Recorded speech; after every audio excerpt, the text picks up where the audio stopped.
Good afternoon, Amir Faisal Taib, Mughal Java Sahiba, and the rest of your discussion teams.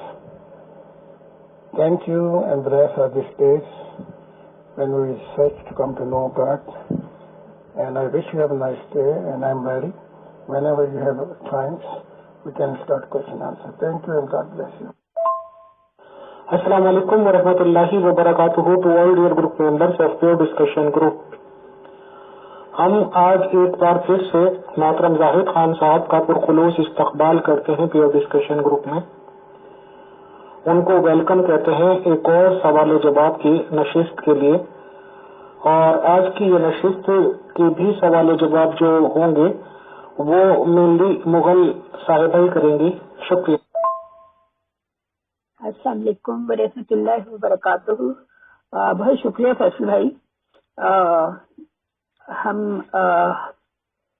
خوش آمدید کہتے ہیں محترم زاہد خان صاحب کو اور پروگرام کا آغاز کرتے ہیں. پہلا سوال ہی ایک ممبر کی طرف سے آیا ہوا ہے. انہوں نے پوچھا ہے کہ احمد عیسیٰ جو نبوت کے دعوے دار ہیں جن کا تعلق گجرات سے ہے، کیا محترم زاہد خان صاحب کبھی آپ نے ان کے ساتھ ڈیبیٹ کی ہے اور آپ انہیں کیا سمجھتے ہیں؟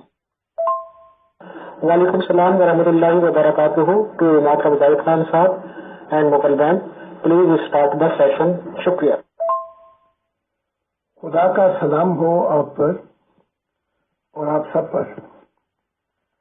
اسی نے 2-4 ویڈیو کی تھی میرے خلاف مخالفت میں، تنقیدی انداز میں. میں اسے کوئی ذاتی طور پہ نہیں ملا، لیکن جو شخص کائنات میں وہ صفات پاتا ہے کہ یہ خود ہی خدا ہے، یہیں سے ٹھوکر لگ جاتی ہے. Creation is a result and God is the creator. They are 2 different matter. خدا خالق اور کائنات جو ہے وہ نتیجہ ہے. تو وہ اس کائنات میں وہ ساری صفات خود بخود موجود پاتا ہے جو خالق میں ہونی چاہیے، اور اس کائنات کو وہ خدائی صفات سے اس کو سبجیکٹ کرا دیتا ہے. تو یہی سب سے بڑا بنیادی غلطی ہے، کیونکہ کائنات میں خدائی ریفلیکشن ہے صفات، اور وہ خود خدا نہیں ہے. جی محترم، مجھے تو زیادہ احمد عیسیٰ صاحب کے دعوے کا پتہ نہیں ہے، تو کیا انہوں نے اپنے آپ کو خدا ڈکلیئر کیا ہوا ہے؟ اس بارے میں اگر آپ کو کچھ پتا ہے تو پلیز بتا دیں. نہیں، اس نے اپنے آپ کو خدا ڈکلیئر نہیں کیا. وہ کہتا ہے، جو وہ ڈیٹیل بتاتا ہے کہ یہ کائنات جو ہے کریشن، اس میں خدائی صفات ہیں اور یہی خدا ہے. یعنی کہ اسی کے اندر خدائی صفات اور ایکسپریشن ہے کائنات کے اندر. تو وہ کائنات کو فائل اور معروف سبجیکٹ اور آبجیکٹ کی کوالٹی میں لے کے آتا ہے، اور یہی بہت بڑی غلطی ہے. Because God is a creator and we are creator beings. جو کائنات جو نتیجہ ہے وہ خود خدا نہیں ہو سکتی، اور وہ جو خدا ہے وہ کائنات میں ڈیویل نہیں ہوتا. تو اس میں وہ بہت کنفیوز ہو گیا ہے. اور جو میرے سامنے آئی ہیں، جو 1-2 ویڈیوز نے میرے خلاف کی تھی، 2-3 مجھ سے تنقید کی کہ میں نبی نہیں ہوں، میں یہ نہیں ہوں، اور میں گنجا ہوں، یوں ہوں. بہرحال یہ اس کا معاملہ ہے. پھر یہ ہمارے ایک صاحب ہیں احمدی، بلکہ احمدیت سے بھی اب الحاق میں آ گئے ہیں، تو ان کا نام نہیں لوں گا میں. اچھے کاروباری شخص ہیں. انہوں نے ایک دفعہ انوائٹ کیا تھا کہ میں بھی آؤں، اور انہوں نے اس کو بھی انوائٹ کیا تھا، لیکن میرے اس وقت ایرسی میں بڑے لیکچر ہو رہے تھے تو میں وقت نہیں دے سکا. تو ان کا زیادہ تعلق ہے اس شخص کے ساتھ. جی محترم، بہت شکریہ. یہ جو فلسفہ وحدت الوجود اور فلسفہ وحدت الشہود ہے، اس میں بھی تو کچھ ایسی ہی بات ہے نا کہ فلسفہ وحدت الشہود کہتا ہے کہ خالق الگ ہے اور ہم سب اس کی کریشن ہیں، اور وحدت الوجود جس کے بارے میں کہتے ہیں کہ منصور حلاج بھی اس کا قائل تھا، ان کا خیال ہے کہ ہر چیز خدا ہی کا کوئی روپ ہے، اور ایسی ہی کیفیت جب اس کے اوپر شدت سے طاری ہوئی تھی تو منصور حلاج نے کہہ دیا تھا انا الحق کہ میں ہی خدا ہوں، یعنی میں خدا ہوں. تو پھر اس کے بعد اس کے نتائج جو تھے ظاہر ہے کہ وہ بہت سخت نکلے. اس بارے میں آپ کیا فرماتے ہیں؟ فرانس میں اس کی ڈاکومنٹ ہے جو میوزیم میں رکھے ہوئے ہیں، کچھ مجھے پڑھنے کا اتفاق ہوا. وہ دو حالتیں ہوتی ہیں، ایک ہوتی سہو، ایک ہوتی سکر. سہو کی حالت جو ہے وہ مقام ہوش اور بقا ہے، اور سکر کی جو حالت ہے اس میں آدمی مستی اور وجد میں ہوتا ہے اور ایسی باتیں کہہ جاتا ہے جیسے مسعود نے کہا، تو وہ اپنے آپ میں نہیں رہتا. تو وہ جو ورقے میں نے پڑھے ہیں وہ یہ ہیں کہ وہ اپنے آپ کو اس مستی کی حالت میں، سکر اور غلبے کی حالت میں، ایسے وقت میں اس انسان پہ غلبہ چھا جاتا ہے اور وہ اپنی حالت نہیں بیان کر سکتا. تو یہ اس میں آ کے اس نے کہا، لیکن یہ حقیقت نہیں ہے. کائنات کے اندر خدا طلب نہیں ہوتا.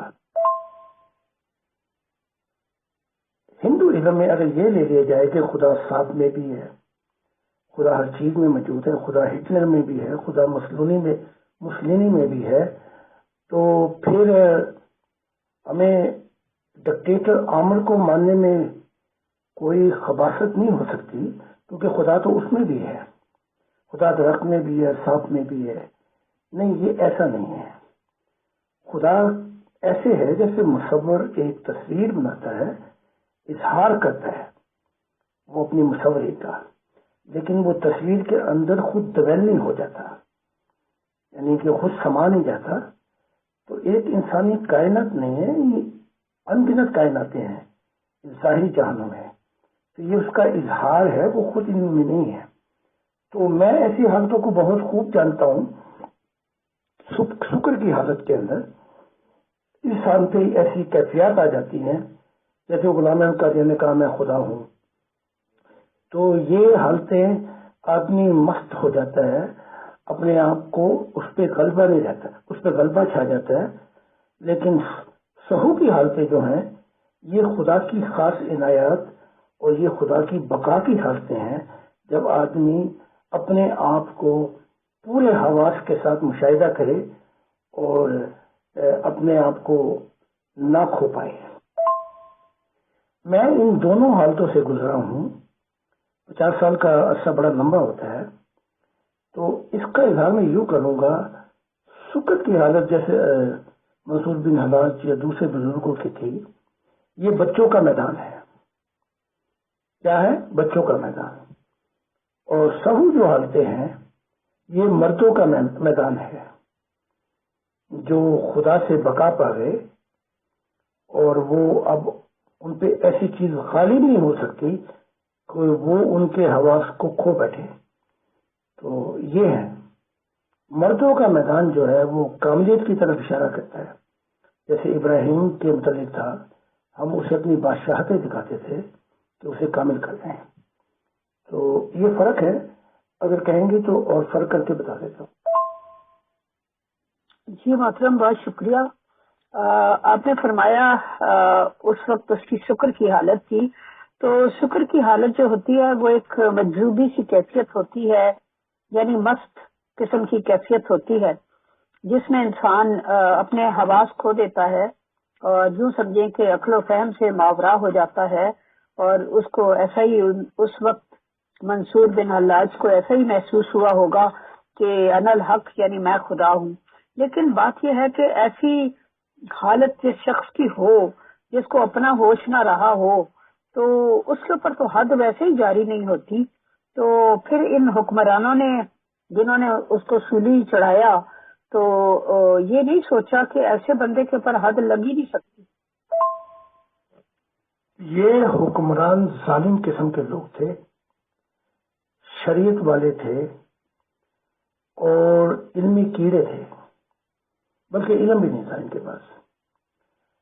اس کے برعکس میں آپ کو ایک چھوٹا سا واقعہ بتا دیتا ہوں۔ یہ کسی زمانے میں یہ منصور جنید کے مرید تھے، تو جنید نے ان کی حالتوں کو دیکھ کر ان کو پہلے نکال دیا تھا اپنے مریدوں میں سے، کہا یہ مجنو یہاں کیا لینے آ گیا ہے، مجنو قسم کی صورت بنائی ہوئی ہے، مجنو قسم کا حال، تو اس کو چھٹی کرا دی تھی جنید نے۔ تو بہرحال یہ چلے گئے، پھر آگے پیچھے اور شیخ تھے جن کی یہ مرید رہے، اور آخر میں یہ واقعہ پیش آیا۔ تو جہاں یہ واقعہ پیش آیا وہاں پہ اور بھی بہت تھے، انہوں نے پھر اپنی جان بچا لی، عذر دیا۔ ان میں سے دو اور بھی تھے، غالباً ابو شبلی اور ایک اور تھے، مجھے نام یاد نہیں آ رہا۔ باقی یہ جھگڑے میں آ گئے کیونکہ اس نے کھل کے جواب دیا اس کو، وہ جو ہارون رشید یا مامون رشید، وہ کیا دور تھا میرے ذہن میں نہیں ہے، اس نے جب سوال کیا اس سے کہ یہ تو کیا کہتا ہے الحق، اس نے کہا خدا کاغذ، میں کاغذ بن جاتا ہوں، خدا قلم بن جاتا ہے۔ پھر اس نے کہا قرآن کی طرف واپس لوٹ، اس نے کہا اس جیسا قرآن تو میں خود بھی لکھ سکتا ہوں، اس سے بہتر لکھ سکتا ہوں۔ یہ وہ باتیں تھیں جس پہ پھر وہ جو یہ بغداد وغیرہ کے بادشاہ، ان کو پھر چڑ چڑھی اور غصہ آیا، اور اس کے ساتھ پھر جو کچھ ہوا اس کے رسولی پہ چڑھا، اور وہاں بھی بات نہیں آیا، اس نے وہاں بھی وہی کہا۔ تو یہ حالات تھے، اور آپ بالکل ٹھیک کہہ رہی ہیں، جو شخص اپنی حال میں نہیں ہے اس کو سزا کیسے ہو سکتی ہے؟ لیکن بس یہ آدھی تتر اور آدھا پٹیر ہے، اتنا ہی عمل کرتے ہیں شریعت پہ۔ جی محترم، شکریہ۔ بہرحال چلیں، یہ تو ہوا کہ وہ تاریخ میں زندہ و جاوید ہو گئے ایک ایسے صوفی کی حیثیت سے کہ جس نے علی الحق کہا۔ تو دوسری بات یہ ہے، یہ میں پوچھنا چاہ رہی تھی کہ جب وہ اگلے جہان میں گئے تو عالم ارواح میں اللہ تعالیٰ ان کے اس عمل سے، اس اقدام سے خوش ہوا، یا اللہ تعالیٰ یہ چاہتا ہے کہ بندہ دنیا میں اپنے ہوش و حواس میں رہے اور اس حد تک نہ عشق میں بڑھ جائے کہ بالکل مست اور مجنونی حالت میں چلا جائے اور اس کے بعد اس پر حد جاری کرنی پڑ جائے؟ یہاں سے جانے کے بعد تو وہ اسلام کو تو چھوڑ ہی گیا، بلکہ بالکل چھوڑ گیا، اور حق تعالیٰ نے ان کا جو جزا تھی صلہ اس سے زیادہ دیا، بلکہ وہ صوفیوں کا تاج بن گئے۔ حالانکہ جنید کے مرید تھے اور ان کے پاس علم تھا، لیکن یہ تاریخ میں جاوید ہو گئے۔ میں نے خدا کی دنیا میں دیکھا کہ میں جب آیا روح کی دنیا سے تو وہ لوگ دیوانے اور مجنون لگتے تھے، تو میں سمجھا ان کا حال کچھ خراب ہوا ہے۔ تو میں زمین پہ اترا تو میں نے دیکھا وہ زمین خدا کے نبیوں سے بھر چکی تھی، اور وہ صبح صبح وہ جو حالت طاری ہوتی تھی ان پر شکر کی، وہ میری کتاب جو تھی اس میں لکھا کہ خدا ملتا ہے، وہ چھاتی پہ، سینے پہ، دل پر لگائے ہوئے تھے۔ اور میں نے ان سے پوچھا، تو یہ داستان تو بڑی لمبی ہے لیکن مختصر بتا رہا ہوں کہ کیا تم اپنا میں کتاب جو ہے خدا کے دل کی یہاں پہ لگا رہے ہو؟ انہوں نے کہا کہ صبح صبح ہم اس لیے لگاتے ہیں، جب اس کو لگاتے ہیں دل پر تو ہماری ہم کلامی شروع ہو جاتی ہے سارے انسانوں کی دنیا زمین پر۔ تو 1 گھنٹہ ہم اس لیے یہ کام کرتے ہیں۔ تو وہ دنیا بڑی عجیب تھی، اگر آپ دیکھیں تو کہیں گے یہ تو ساری دیوانوں کی دنیا ہے، لیکن ایسا نہیں۔ اس دنیا کے اندر فرشتے اور جنتیں اور دوسری مخلوقات آ کے نوکر بن گئی تھی، یعنی کہ یہ زمین ایسی جنت اور نورانی جگہ بن چکی تھی کہ کسی کام یا مصیبت پہ جو فکریں ہیں وہ تھی نہیں، وہ تو معاملات پھر اتنے آگے چلے گئے تھے۔ تو خدا چاہتا ہے کہ انسان اس کی محبت میں اتنا دور نکل جائے. اور یہ مجھ پہ بھی ہوتا ہے رات کے وقت جب میں بستر پہ لیٹنے لگتا ہوں تو خدا کا نور میرے ساتھ آ کے لیٹ جاتا ہے. پھر مجھ پہ بڑا عجیب سا عالم طاری ہوتا ہے مستی کا اور شکر کی حالت طاری ہو جاتی ہے. تو اس حالتوں میں پھر خدا مجھے خود بھی ہوش نہیں رہتی. لیکن وہ عجیب بات ہے جب وہ چاہتا ہے تو وہ سارا کچھ معاملات مجھے یاد آنے لگتے ہیں. کئی ایسے معاملات ہیں جب میں رات کو سجدہ کرتا ہوں تو شکر کی حالتوں میں وہ سامنے آ کے بیٹھ جاتا ہے. تو یہ سارے معاملات جو ہیں ایک الفت، ایک عشق اور ایک محبت الہی کے اندر ایک عجیب حال ہوتے ہیں. جو شخص ان حالتوں سے گزرا ہی نہیں اسے کیا خبر ان چیزوں کی. وہ تو کچھ بھی نہیں ہے بلکہ وہ ایک مزدی کیڑا ہے، اس کے علاوہ کچھ بھی نہیں کہہ سکتے اسے. جی محترم، بالکل آپ نے درست فرمایا کہ جو شخص ان حالتوں سے گزرا ہی نہیں، جس پر کبھی یہ کیفیات وارد ہی نہیں ہوئی، تو وہ ان کو نہیں سمجھ سکتا. ہاں، کچھ لوگوں پر وارد نہیں ہوتی لیکن وہ یہ سمجھ سکتے ہیں کہ ضروری نہیں کہ مجھ پر جو کیفیت وارد نہیں ہوئی وہ اوروں پر نہ ہوتی ہو. جیسے محبت کی کیفیت ہے، جس شخص نے کبھی محبت نہیں کی وہ اس کیفیت کو نہیں سمجھ سکتا. جیسے مجنو کو لیلا کالی تھی اور بدصورت تھی لیکن اس کے باوجود پسند تھی اتنی زیادہ کہ اس کے عشق میں وہ مجنو بن گیا تھا. تو وہ جو کہتے ہیں نا کہ سودا جو تیرا حال ہے اتنا تو نہیں، وہ سودا ایک شاعر تھے، ان کا شعر ہے، سودا جو تیرا حال ہے اتنا تو نہیں وہ، کیا جانیے تو نے اسے کس آن میں دیکھا. تو یہ اپنے اپنے اندر بھی وہ کیفیت جب تک نہ ہو تب تک باہر سے انسان کو وہ ویوز ریسیو نہیں ہو سکتی. جیسے جب وہ ریڈیو یا ٹرانزسٹر کا زمانہ تھا تو جب تک اس کے اندر وہ ریسیو کرنے کی فضا میں جو لہریں ہیں اس کی طاقت نہ ہو تو ظاہر ہے وہ ریسیو نہیں کی جا سکتی. دوسری طرف بھی کوئی ایسا ٹرانسمیٹر کا ایک چیز ہونی چاہیے کہ جس کے اندر ریسیو کرنے کی طاقت ہو. چلیں، یہ تو ایسے مجھے خیال آ گیا تو میں نے بیان کر دیا. میں اگلا سوال کرتی ہوں. محترم، اگلا سوال ایک ممبر کا ہے، وہ میں ان کی ونڈو سے یہاں لا کے کاپی پیسٹ کرتی ہوں. محترم، یہ ذرا ان کا سوال جو ہے یہ انہوں نے ذرا سوال تو چھوٹا ہے کہ کیا رسول خدا محمد صلی اللہ علیہ وآلہ وسلم کے والدین جہنم میں ہیں؟ ان کا کوئی مذہب نہیں تھا، یہ پوچھ دیں پلیز. سننے میں آتا ہے کہ رسول خدا دین ابراہیم پر تھے. احادیث بتاتی ہیں کہ والدین جہنم میں ہیں. آگے انہوں نے دو احادیث، ایک حدیث اور ایک تاریخ سے حوالہ نقل کیا ہے. تو وہ ظاہر ہے آپ نے بھی پہلے پڑھا ہی ہوگا کہ جس میں رسول اللہ صلی اللہ علیہ وسلم ایک قبر کے پاس بیٹھے اور لوگ آپ کے گرد بیٹھ گئے اور آپ اپنا سر یوں ہلا رہے تھے گویا کسی سے مخاطب ہوں، پھر رونے لگے. تو سیدنا حضرت عمر رضی اللہ سامنے آئے تو فرمایا کہ یا رسول اللہ آپ کو کس چیز نے رلایا؟ تو آپ نے فرمایا کہ یہ آمنہ بنت وہب کی قبر ہے. میں نے اپنے رب سے اجازت طلب کی کہ میں ان کی قبر کی زیارت کروں تو اس نے مجھے اجازت دی. پھر میں نے ان کی بخشش کی دعا کی اجازت طلب کی تو مجھے منع فرما دیا. اس وجہ سے مجھ پر رقت طاری ہو گئی اور میں رو پڑا. راوی فرماتے ہیں کہ میں نے اس گھڑی سے بڑھ کر آپ کو روتے ہوئے نہیں دیکھا. تو بنیادی سوال چھوٹا ہے لیکن ساتھ انہوں نے ذرا باقی چیزیں اٹیچ کر دی. اب حقیقت یہ ہے جو میں بیان کرنے لگا ہوں کہ دونوں جہنم میں نہیں تھے. اگر آپ جہنم سے اس کے معنی پہ غور کریں، جہنم کی حالتیں نچلی حالتیں ہیں. نچلی حالتیں جو ہیں وہ عالم برزخ کی حالتیں ہیں. جیسے محمد صاحب نے کہا قیامت کے دن پہلے میری قبر کھلے گی، میں نکلوں گا، پھر ابو بکر نکلے گا، پھر عمر. تو یہ تینوں جو ہیں نچلی حالتوں میں ہیں.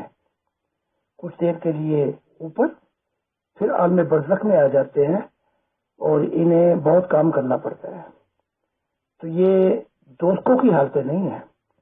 اسی طرح عبداللہ اور آمنہ جو ہیں یہ دوزخ میں نہیں تھی. مورل طور پہ نیکی کا بدلہ نیکی کے سوا کچھ نہیں ہے، اگر چاہے آپ خدا کو نہ بھی مانیں، کیونکہ یہ یورپین جو ہیں یہ اکثر خدا کو نہیں مانتے، لیکن ان کی یہ ظالم نہیں، یہ دھوکے باز نہیں، یہ رشوت خوانی نہیں کرتے، اپنے اصل کام کر کے اپنی زندگی گزارتے ہیں. تو ان کو میں نے زیادہ عالم برزخ میں دیکھا. اور یہ جو مولوی، یہ جو مفتی، یہ جو اینٹ پوٹو، تو یہ سارا اسلام آیا ہوا پاکستان میں، ان کو میں نے تو اس سے اندھیروں کی حالتوں میں دیکھا. تو یہ پیمانہ نہیں ہے جو یہ ناپ رہے ہیں. تو میری ملاقات بھی ہوئی تھی 50 سال پہلے. تو جب میں نے دعا کی اور میں وہاں پہنچا تو خدا نے میری دعا کو قبول کیا، اور آمنہ اور عبداللہ اور عبد المطلب یہ سب اب اچھی دنیا میں آ گئے ہیں، یہ اور بلکہ اس مشن کے اندر آ گئے ہیں. تو یہ بہت سی باتیں جو میں نہیں بتاتا، کیونکہ اس میں معرفت الہی پر زیادہ توجہ دیتا ہوں.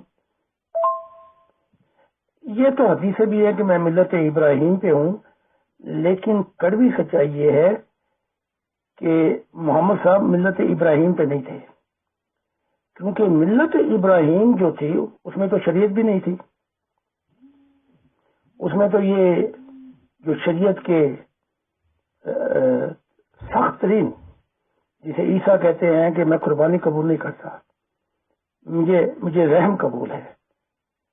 تو ملت ابراہیمی تو پھر اس میں تو پھر وہ فطرت کی طرف آ جاتے ہیں، یعنی کہ نیچرل کریشن کو آبزرویشن کر کے وہ خدا کی طرف متوجہ ہوئے، کبھی سورج، کبھی چاند، کبھی ستارے.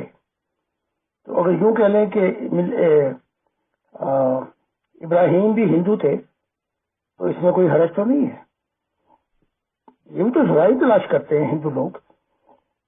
تو ملت ابراہیم پہ تو وہ نہیں تھے، ملت موسی پہ کہہ سکتے ہیں کہ جو کام کر کے گئے ہیں، پوری موسی شریعت اس میں اور ملا کر انسانوں پہ عرب لاگو کیا.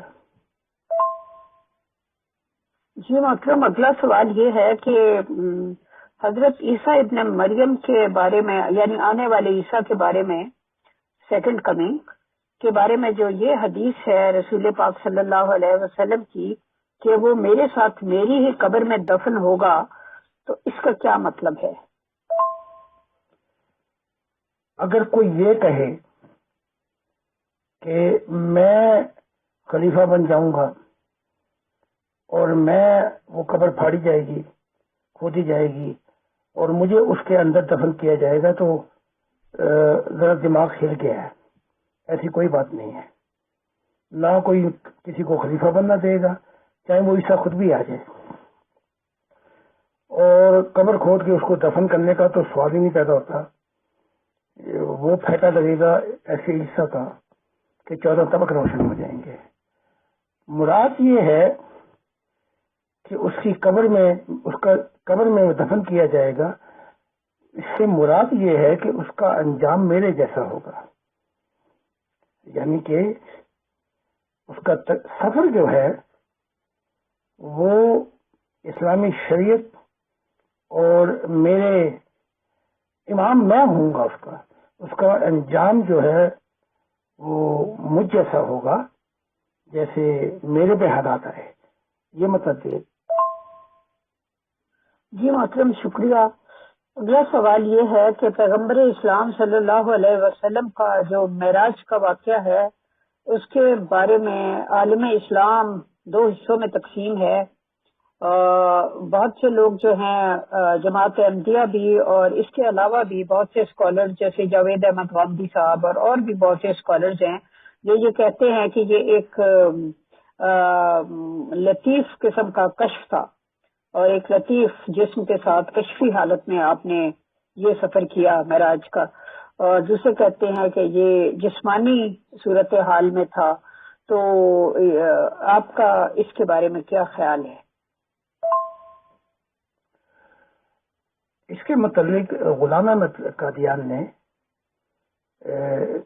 غالباً تفسیر بھی بیان کی ہے کہ اور حدیث بھی ہے کہ جب کہا کہ 72 فرقے جہنمی ہو جائیں گے تو ایک رہے گا، تو سوال کیا گیا کہ اے اللہ کے نبی وہ ایک کیسے پہچانا جائے گا؟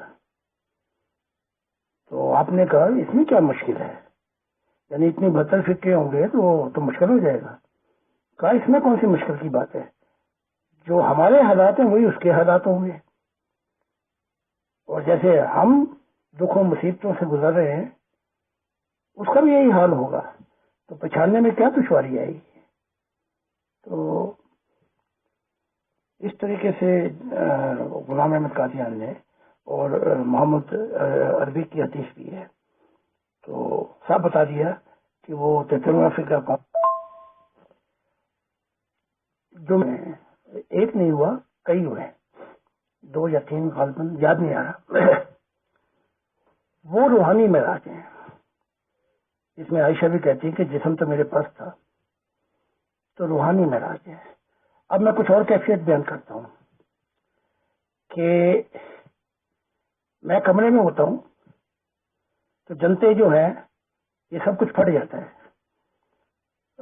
میرے کمرے میں ہی آ جاتی ہیں، خدا کی ذات بھی یہیں آ جاتی ہے۔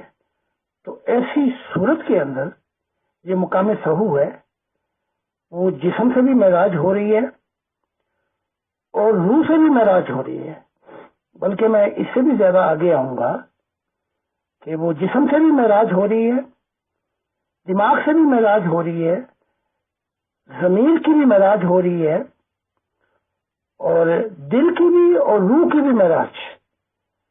تو اس معنی کے اندر یہ ظاہری معراج ہو گئی، تو اس کے اندر بھی مشاہدہ اور تجربہ بہت ضروری ہے فرق کرنے کے لیے۔ تو جو فرق نہیں کر سکتے وہ پھر غلط ملت ہو جاتے، وہ کہتے ہیں جسم کے ساتھ ہوئی۔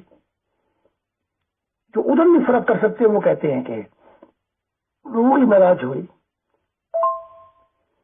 اور نبی کو بعض اوقات بتانے میں بھی دشواری آ جاتی ہے۔ اب جو بیوی تھی عائشہ صاحبہ، جب انہوں نے معراج سے پوچھا تو کہا کہ میں نے خدا کو نہیں دیکھا۔ اس کی وجہ یہ تھی کہ وہ ظاہری تن انٹلیکچوئل ریزنیبل بڑی زیادہ تھی عائشہ بیوی۔ باہر نکلے تو ابن عباس نے پوچھا، کہا ہاں میں نے خدا کو دیکھا، تو وہ روحانی تھے، تو ان کے ساتھ یہ معاملات پیش آ چکے تھے۔ تو یہ فرق کرنا پڑتا ہے۔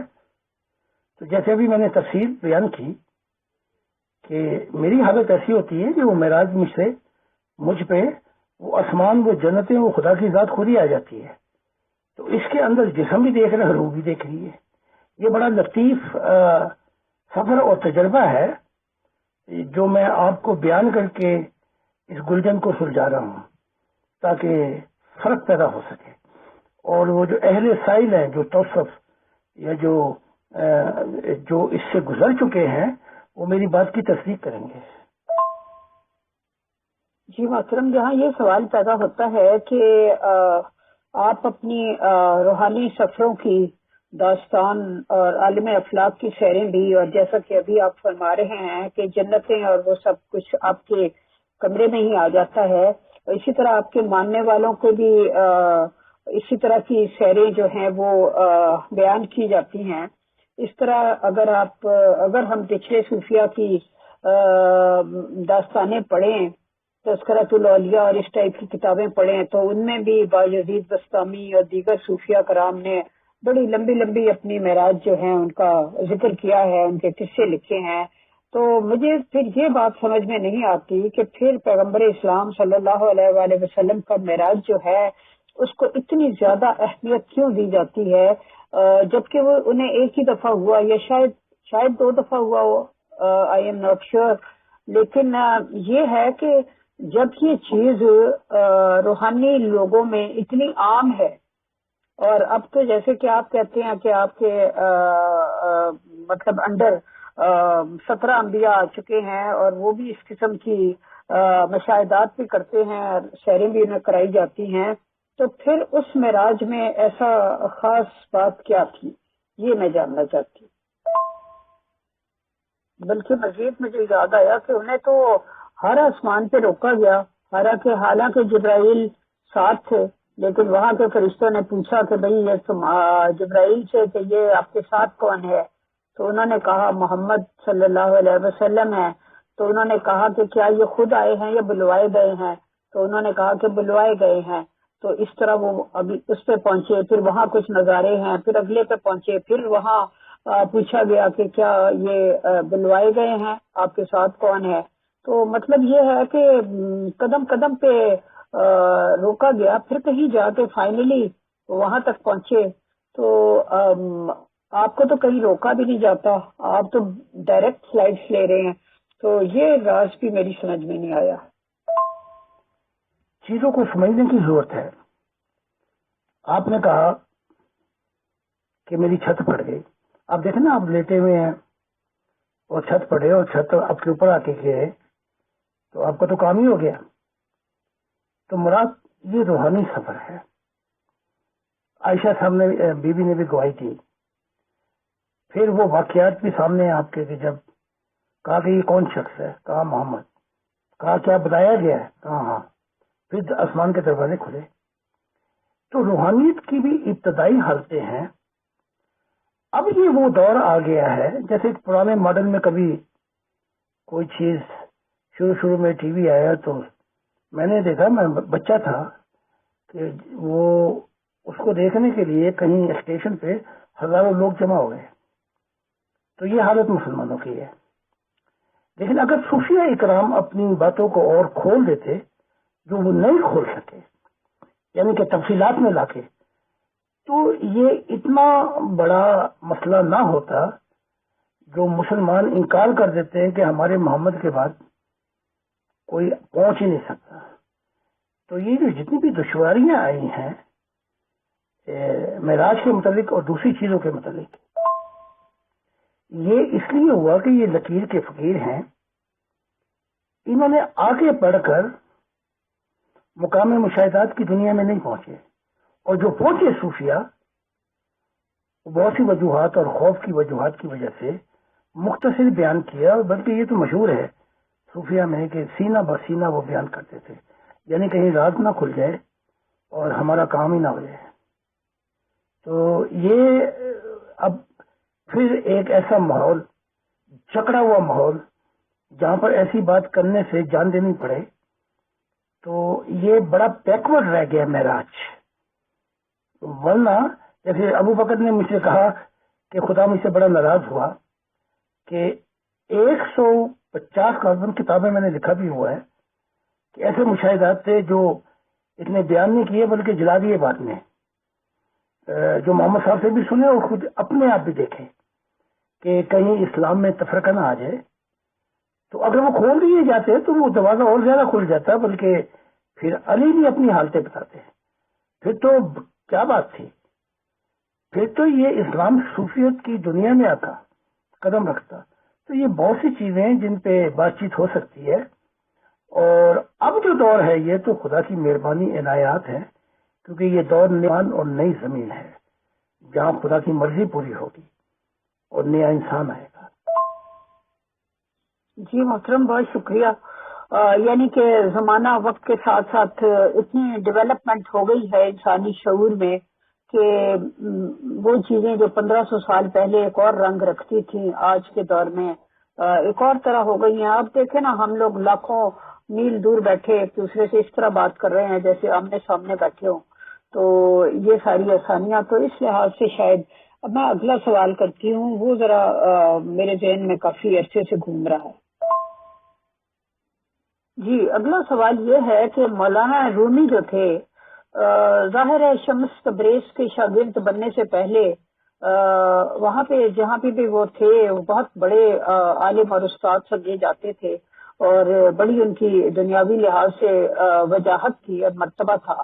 لیکن شمس تبریز سے ملنے کے بعد وہ بالکل ایک طرح سے فقیر ہو گئے تھے۔ تو شمس تبریز نے ان کو شاگرد بنانے کے لیے اور یہ جانچنے کے لیے کہ یہ کتنے پانی میں ہیں، ان کے سامنے ایک سوال رکھا تھا کہ بایزید بستامی اپنے بارے میں ایک فقرہ کہا کرتے تھے کہ پتہ نہیں وہ عربی فقرہ تو مجھے یاد نہیں ہے، اس کا مفہوم یہ ہے کہ سبحان اللہ میری شان کتنی بلند ہے۔ تو انہوں نے یہ سوال رومی کے سامنے رکھا تھا کہ بایزید بستامی جو کہ رسول اللہ صلی اللہ علیہ وسلم کی امت میں سے تھے، وہ تو اکثر یہ کہتے تھے سبحان اللہ میری شان کتنی بلند ہے، اور پیغمبر اسلام جو تھے وہ فرماتے تھے کہ میں دن میں 70 بار استغفار کرتا ہوں۔ تو ان باتوں کے درمیان جو تضاد ہے ان دونوں شخصیات کے درمیان، اس کو آپ کس طرح سے دیکھتے ہیں؟ تو یہ انہوں نے چیک کرنے کے لیے کہ رومی کتنے پانی میں ہے، آیا یہ میری شاگردگی میں آنے کے قابل بھی ہیں یا نہیں، تو رومی نے یہ جواب دیا تھا کہ یہ بڑا مشکل سوال ہے، لیکن میں یہ سمجھتا ہوں کہ بایزید بستامی جو تھے وہ ایک مقام پہ جا کر اٹک گئے تھے، اور انہیں لگتا تھا شاید اس سے کوئی بلند مقام ہی نہیں ہے، تو اس لیے وہ کہتے تھے کہ سبحان اللہ میری شان کتنی بلند ہے۔ لیکن پیغمبر اسلام صلی اللہ علیہ وسلم جو تھے وہ ہر دن ایک نئے مقام کی طرف ترقی کرتے تھے، تو جب ان کو اس سے اگلا مقام حاصل ہوتا تھا تو وہ استغفار کرتے تھے کہ اوہ میں تو سمجھا تھا کہ یہ ہی بہت اعلیٰ مقام ہے، اس سے بھی اگلا مقام حاصل ہوتا تھا۔ تو اس طرح وہ اگلے سے اگلے مقام کی طرف ترقی کرتے چلے جا رہے تھے، اور پچھلے مقام کے اوپر استغفار کرتے تھے کہ میں اس کو ہی سمجھا تھا کہ یہی بڑی چیز ہے۔ تو اس لحاظ سے وہ درجے میں بایزید بستامی سے بہت زیادہ تھے۔ تو یہ جب اس طرح یہ عقدہ حل کیا رومی نے، تو شمس تبریز نے ان کو گلے لگا لیا اور کہا کہ بڑے سے بڑا جو عالم اور صوفی تھا وہ بھی اس کا جواب نہیں دے سکتا تھا، تو تم واقعی میری شاگردی میں آنے کے قابل ہو۔ اس طرح کی بات ہے۔ آپ اس سارے واقعے کے بارے میں کیا فرماتے؟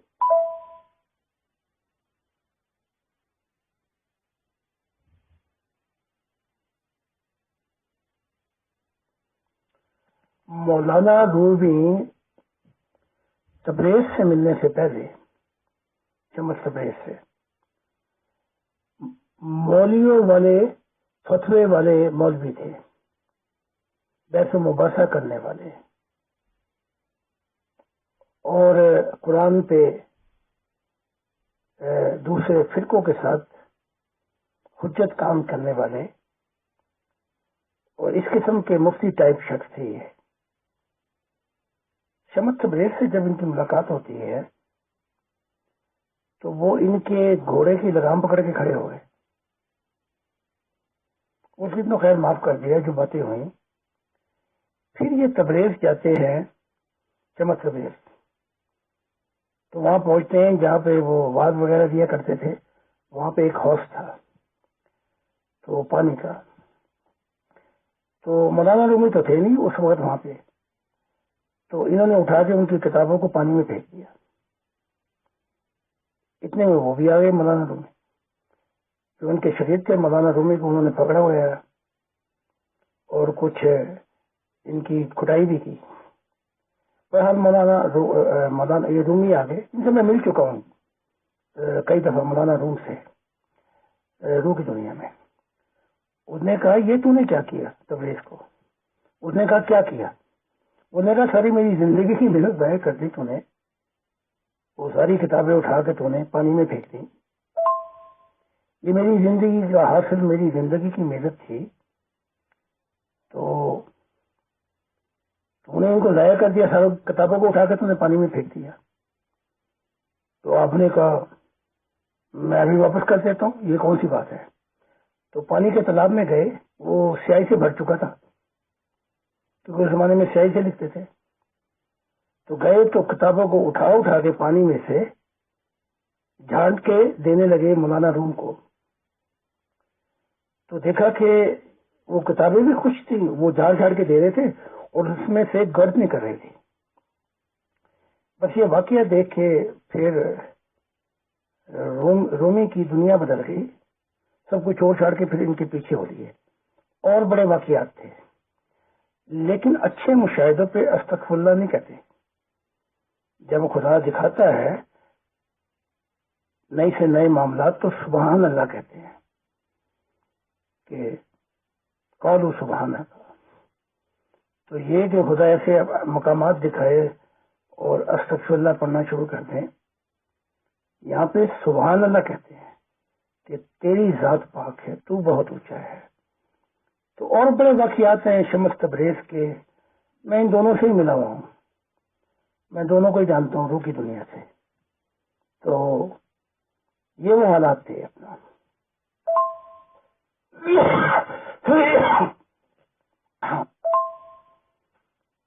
پھر اسی باجدید کا ایک اور واقعہ بھی ہے جو تبریز کو معلوم تھا. وہ یہ واقعہ ہے کہ جب یہ پہنچا تو اس نے خدا کو کہا قالوا سبحانہ کا، تیری ذات بڑی ہے، تیری ذات پاک ہے. تو وہاں سے آواز آئی میں تو پاک ہوں، تو یہاں کیا کر رہا ہے؟ چل یہیں سے اتنی میراث ہو کے اس کو واپس کیا، تو بھی پاک ہو گیا. پھر تو بہت سی چیزیں ہیں جس کی باتیں تبریز نے بھی بتائیں، روم نے بھی بتائیں، یہ مختلف ڈائمینشن میں ہیں، تو ان سے بھی بڑے بڑے اوپر ہیں. تو یہ ایک سفر ہے مشاہدہ الہی کا. تو یہاں پہنچ کر جب نئی سے نئی جنتوں میں پہنچتا ہے تو وہاں کہنا پڑ جاتا ہے اللہ اکبر، اے خدا تو بہت بڑا ہے، اے خدا تو بہت بڑا ہے. تو یہاں اس مضمون کو یوں سمجھ لیں. جی محترم بہت شکریہ. اب جس جس جواب پہ شمس تبریز نے رومی کو گلے لگا لیا اور اپنا شاگرد بنا لیا اور اس کے بعد سے رومی کی حالت بالکل بدل گئی. آپ نے ٹھیک فرمایا کہ وہ پہلے مفتی اور مولوی ٹائپ کے تھے، لیکن اس کے بعد پھر وہ روحانیت کی طرف ان کا زیادہ اثر توجہ ہو گئی. لیکن یہ جو جواب انہوں نے دیا تھا اور کہ اس اشکال کو انہوں نے دور کیا اس طرح یہ کہہ کے کہ جی پیغمبر اسلام جو تھے وہ آگے سے آگے ترقی کے منازل طے کرتے چلے جا رہے تھے. اور پچھلی آپ نے کہا کہ جی اگر یہ ہو تو پھر سبحان اللہ کہا جاتا ہے، استغفار بھی پڑھا جاتا، تو پھر وہ کس بات پہ 70 بار استغفار پڑھتے تھے؟ کیونکہ ہمیں تو یہی بتایا گیا ہے کہ ہم ان کی سنت کی پیروی کریں، اور وہ دن میں 70 بار استغفار کرتے تھے، تو ہم کیا، ہماری اوقات کیا، ہمیں تو اس سے بھی زیادہ بار کرنا چاہیے. تو اس کا کیا مطلب ہے؟ جو استغفار کرتے تھے وہ محمد عربی اپنی بشری حالتوں پہ کرتے تھے. میں بھی انسان ہوں، انہیں پتا تھا کہ مجھ سے بھی غلطیاں ہو رہی ہیں، تو اس لیے استغفار کرتے تھے کہ روحانیت اور بشری حالتوں میں ایک ہی شخصیت کی یہ حالتیں ہیں. چاہے کوئی کتنا بڑا نبی ہو تو وہ اپنی کمزوریوں کے بارے میں استغفار کرتے تھے. یعنی کہ اور جو شخص اپنے حالتوں پہ استغفار نہ کرے، اور میں بھی کرتا ہوں کہ مجھ سے بھی بالواسطہ اور براہ راست غلطیاں ہو سکتی ہیں، ہو جاتی ہیں، میں اپنی زندگی کو خود جانتا ہوں. تو جو شخص اپنے آپ کو ایسا سمجھے کہ میں ان سب چیزوں سے مبرہ ہوں، وہ حیوانی حالتوں سے بھی نیچے آ جاتا ہے. تو یہ عاجزی ہے کہ انسان خدا کے حضور اپنے آپ کو بچھا دیتا ہے اور اپنی کمزوریاں، اپنی بشری حالتیں، اور دعا گو ہوتا ہے کہ مجھے ان حالتوں سے نکال کر اگلے مقاموں پہ لے کے چل. تو یہ وہ حالتیں ہیں جس کے بارے میں محمد صاحب اپنی 70 دفعہ استغفارہ کرتے تھے، معافی مانگتے تھے خدا کے. بہرحال رومی نے اپنی علم کی بنا پہ ایک جواب دے دیا. وہ لگا شمس تبریز کو اور خوش ہو گئے، لیکن کبھی کوئی چیز، کوئی ذکر آپ کو تیر کی طرح اثر ہوتا ہے. لیکن یہ شمس تبریز اس کو دکھایا گیا تھا تو وہ آئے تھے کہ یہ بھی میرے جیسا ایک صوفی بن سکتا ہے. تو اگر کسی میں اتنی اہلیت ہو تو ہم شان نہیں دیتے ہیں اور ڈھونڈنے والوں کو دنیا بھی نہیں دیتے ہیں. جب دکھایا گیا تو پھر شمس تبریز نے سفر کر کے ادھر آئے تھے. تو آج بھی اگر کوئی اہل دل ہو تو خدا اس کی رہنمائی ڈائریکٹ انڈائریکٹ کرتا ہے. اس کی مثال بہترین اطہر صاحب ہے کہ اتنا عرصہ گزر گیا اور مجھے جانتے تھے لیکن خدا کو ان کی تلاش تھی، لیکن خدا تو ان کو کافی دیر سے ڈھونڈ رہا تھا. تو یہ ایک خدا کی مہربانی عنایت کی ایک بارش ہے جو وہ انسان پہ کرتا رہتا ہے اگر قابل ہو. جی محترم، اس میں کوئی شک نہیں کہ اگر انسان کے اندر کوئی جوہر قابل ہو تو اللہ تعالیٰ سب سے زیادہ اس کو نوازنے والا ہے اور اس جوہر قابل کا قدردان ہے. اور سچی بات ہے کہ وہ جوہر بھی خدا نے ہی اس بندے کے اندر رکھا ہوا ہوتا ہے. اب ہم اگلے سوال کی طرف آتے ہیں. میں آپ سے یہ پوچھنا چاہتی ہوں کہ شمس تبریز نے جو وہ ساری کتابیں اٹھا کے تالاب میں ڈال دی تھی اور آپ نے بتایا کہ سیاہی سے کتابوں کی تالاب کا پانی بھی کالا ہو گیا تھا کیونکہ اس زمانے میں کتابیں ہاتھ سے قلم سے لکھی جاتی تھی، انک سے، اور ظاہر ہے بڑا قیمتی سرمایہ ہوتا تھا. اب تو چھپی چھپائی مل جاتی ہیں. تو اس کے بعد جب شمس تبریز نے ان کو نکال کے سوکھے کا سوکھا خشک واپس کر دیا تو اب ظاہر ہے یہ بہت بڑی بات تھی کیونکہ رومی اپنے بہت سے شاگردوں کے درمیان بیٹھے ہوئے تھے اس وقت. تو اب کیا آپ اس کو حقیقی واقعہ کہیں گے یا کشفی واقعہ کہیں گے؟ کیونکہ عام طور پہ کہا جاتا ہے کہ جی خدا تعالیٰ کی ایک سنت ہے، اس کے خلاف کوئی کام نہیں ہوتا. جیسے آگ میں کوئی چیز ڈالو گے تو لازمی جلے گی. اب پانی میں کاغذ ڈالا جائے گا، کتابیں ڈالی جائیں گی اور ان کی سیاہی ہٹ جائے گی تو لازماً وہ ضائع ہو جائیں گی. لیکن انہوں نے سوکھی کی سوکھی نکال دی. اب کیا یہ کشفی واقعہ تھا؟ پہلی ملاقات میں جب گھوڑے کی لگام پکڑ کے کھڑے ہو گئے وہ باتیں ہیں. اس کے بعد یہ مولانا کہہ رہا ہوں تبریز پھر ملنے گئے. اس کے بعد یہ ایک کشفی نظارہ اپنا یہ مولانا روم نے دیکھا، اس کو پھر اظہار کیا اپنے شاگردوں کے ساتھ، اظہار کیا کہ یہ میری کھلی آنکھوں کا واقعہ میں نے دیکھا ہے. جب یہ بیان کر رہے تھے تو اسی وقت یہ تبریز بھی آ گئے. تو یہ ایک کشفی واقعہ اور نظارہ ہے جو مولانا روم نے اپنے پھر شاگردوں سے بھی کہ میں نے یہ چیز یہ دیکھا. اس کے بعد پھر تبریز اور مولانا روم کے درمیان کوئی ذاتی باتیں ہوئیں تو پھر وہ گھر بار کو چھوڑ کے گھر والے بھی مخالف ہو گئے، سوسائٹی بھی مخالف ہو گئی، سب چھوڑ چھاڑ کے چلے گئے تھے. لیکن یہاں میں ایک اور واقعہ بیان کرتا ہوں. مولانا روم اپنی کتاب میں لکھتے ہیں غالباً مجھے اب کہ جب الحق کہا اس نے کیا کہتے ہیں منصور نے، تو یہ ایک ہیرا تھا، ایک نیلم تھا. جب فرعون نے الحق کہا تو وہ شیطان تھا، وہ خدا کی بغاوت کرتا تھا. تو یہاں میں جو فرق بیان کرنے لگا ہوں وہ سن لیں. جب ابلیس نے چاہا کہ وہ خدا سے اوپر ہو جائے اور وہ چیزیں حاصل کر کے اسے خدا سے بڑا خدا بن جائے تو نور بھی گیا، اندھیروں میں بھی جا گرا.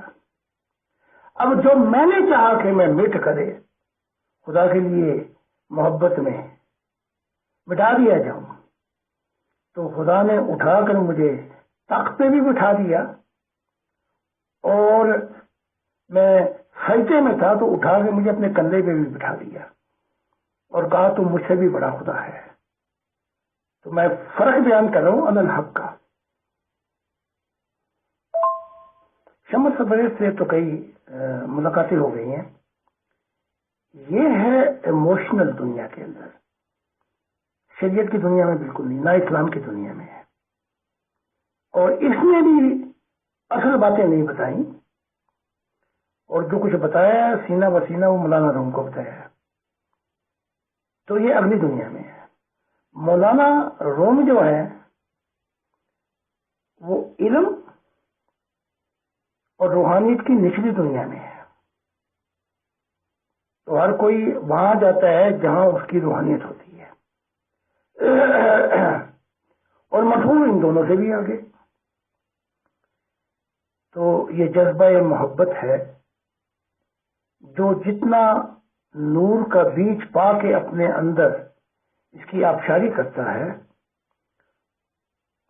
یہیں سے وہ درخت بنتا ہے جو آسمانوں کی جنتوں سے آگے پہنچ جاتا ہے اور سید روح آتی ہیں۔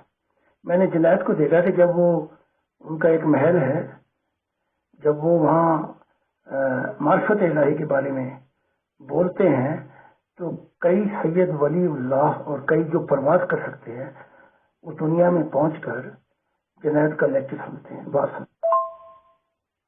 جی محترم، اگر میں غلطی نہیں کرتی تو مجھے جہاں تک یاد پڑتا ہے منصور نے تو ان الحق کہا، یعنی میں حق ہوں، خدا ہوں، لیکن فرعون جو تھا اس نے ان الحق نہیں کہا، اس نے کہا انا ربکم الاعلی، میں تمہارا سب سے اعلیٰ رب ہوں۔ تو ان دونوں کے کہنے میں زمین آسمان کا فرق تھا۔ ایک بندے کے اوپر ایک روحانی واردات گزر رہی ہے اور اس میں وہ اس حد تک خدا کے ساتھ میں جذب ہو جاتا ہے، یا خدا اس میں جذب ہو جاتا ہے کہ وہ بے اختیار پکار اٹھتا ہے کہ میں حق ہوں۔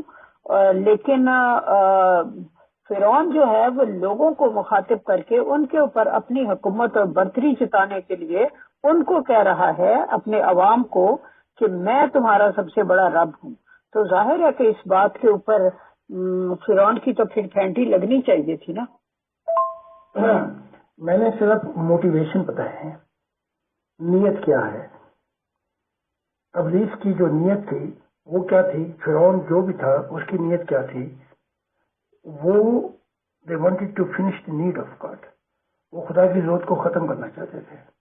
آپ کسی اور رخ سے دیکھ لیں اس معاملے کو، میں نے صرف یہ بتایا کہ ایک جسے مولانا روم کہہ رہے ہیں کہ وہ ہیرا ہے، نیلم ہے، اس کی موٹیویشن بتا رہے ہیں، اور فرعون جو ہے اس کی موٹیویشن بتا رہے ہیں اس کی کیا موٹیویشن تھی۔ تو فرعون کی جو موٹیویشن تھی وہ ابلیس سے ملتی جلتی تھی، اور جو خدا میں فنا ہونا چاہتا ہے اس کی ڈیفینیشن بتا رہے ہیں۔ تو اس میں کوئی اتنا کانٹرڈکشن نہیں ہے، تضاد نہیں ہے۔ السلام علیکم ورحمۃ اللہ وبرکاتہ to all dear group members of pure discussion group. یہ آڈیو سن کے مغل میم کی، جس میں انہوں نے کہا کہ رسول عربی محمد صلی اللہ علیہ وسلم کو معراج پہ جاتے وقت الگ الگ آسمانوں پہ روکا گیا اور فرشتوں نے باقاعدہ پوچھا جبرائیل جی سے کہ یہ ساتھ میں کون ہیں، انہوں نے کہا کہ محمد۔ تو کیا دماغ کی ایک عجیب و غریب حالت سی پیدا نہیں ہو جاتی ہے کہ جیسے عام طور سے مسلمانوں سے بات کرو تو ایسا لگتا ہے کہ first is Allah, second is محمد صلی اللہ علیہ وسلم، اور جس کو کہ کہتے ہیں کہ فرشتے سلام بھیجتے رہتے ہیں، درود بھیجتے رہتے ہیں، تو ایسی ہستی کو کیا وہ سمجھتے نہیں تھے، جانتے نہیں تھے؟ یہ تو وہ والی بات ہوگی کہ جبرائیل کسی ایک عام آدمی کو بھی اٹھا کے یہاں سے لے جاتے تو بس اتنا ہی پوچھتے فرشتے کہ یہ کون ہے، تو اس میں اسپیشلٹی کیا ہوئی؟ بہرحال اگر سوچنے لگو تو بہت کچھ سوچنے پڑتا ہے، اور اگر نہ سوچو تو کچھ نہیں۔ خدا سب کا بھلا کر۔ جی محترم، بہت بہت شکریہ، بہت اچھی اور معرفت آمیز، روحانیت آمیز گفتگو رہی آپ کے ساتھ، اور بہت کچھ نیا سیکھنے کو ملا۔ تو اب چونکہ ٹائم بھی کافی ہو گیا ہے تو اس لیے ہم اس کو اختتام کرتے ہیں آج کی نشست کا۔ تو سوالات تو آپ کو پتہ ہے ہمیشہ ہی ہوتے ہیں اور مزید بھی پیدا ہوتے رہتے ہیں، تو انشاءاللہ تعالی یہ سلسلہ چلتا رہے گا۔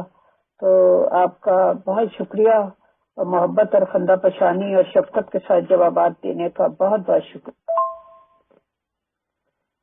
بہت بہت شکریہ آپ کا کہ آپ جیسا ایک ہم سفر دے دیا کہ جو اتنے باریک سوال کرتا ہے. مقصد اور جو منزل ہے وہ یہی ہے کہ انسان کی روحانیت ان کی زندگی سمجھ جائے، کیونکہ یہی کتابوں کی تعلیمات تھی کہ چاہے کوئی نبی ہو وسیلہ ہو سکتا ہے، منزل نہیں ہو سکتا. منزل خدا کی ذات ہے. اور ابھی تک دیکھا گیا کہ مذہب والے جو ہے وسیلے کو وہ محبت دے بیٹھے جو منزل والے کو دینی چاہیے تھی. تو بہت شکریہ آپ کا اور امیر فیصل صاحب کا بھی کہ as a good human being وہ یہ موقع فراہم کر رہے ہیں تمام مذاہب کو، الحاد والوں کو، سب کو کہ آؤ اور خدا کے متعلق سوال کرو، آؤ جاننے کی کوشش کرو کہ زندگی کا مقصد کیا ہے. اور آپ کی ٹیم سب کا شکر گزار پورے دل و جان سے. تھینک یو اور خدا حافظ. بہت بہت شکریہ، بہت جزاک اللہ محترم زاہد خان صاحب، present admins team and all dear group members of pure discussion group. انشاءاللہ نیکسٹ سوال و جواب کے سیشن میں پھر جلدی ہی ملاقات ہوگی. تب تک کے لیے اللہ حافظ. اور آخر میں یہ بات میں کہنا چاہتا ہوں کہ آخرت کے اندر جو گریوٹی ہے، جو میں پہلے بھی کہہ چکا ہوں، وہ صرف اور صرف خدا کی ذات ہے. یا تو تھوڑے سے معاملے غلط ملت ہو گئے ہیں دنیائی فکروں کے لیے.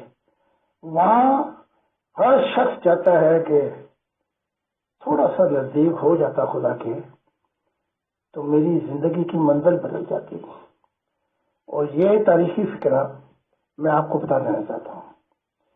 جو خدا کی طرف سے ہوتا ہے وہ خدا کی بات کرتا ہے، خدا کے رازوں پہ سے پردے اٹھاتا ہے. اور جو خدا والا نہیں ہوتا وہ خدا کو سننا پسند نہیں کرتا اور وہ کسی کہانی اور سننا پسند کرتا ہے.